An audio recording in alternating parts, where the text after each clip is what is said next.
ஒரு அழகான காட்டில் ஒரு சிங்கம் அரசனாக வாழ்ந்து வந்தது.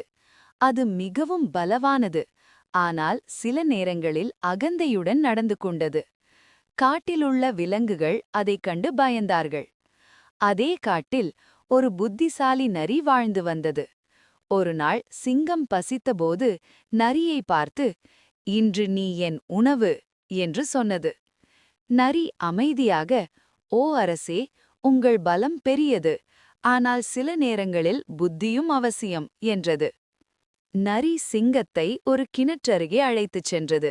சிங்கம் கிணற்றுக்குள் பார்த்தபோது தன்னைப் போலவே இன்னொரு சிங்கத்தை கண்டது. அது கோபப்படப் போகும் முன், "நரி, அது உங்கள் பிரதிபலிப்பு. உங்கள் கோபமே உங்களை ஏமாற்றுகிறது" என்று சொன்னது. சிங்கம் சிந்தித்தது.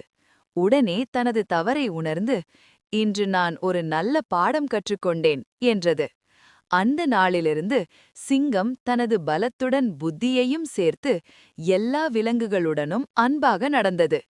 நரியும் மகிழ்ச்சியுடன் காட்டில் வாழ்ந்தது. பாடம்: பலமும் புத்தியும் சமநிலையில் இருந்தால் வாழ்க்கை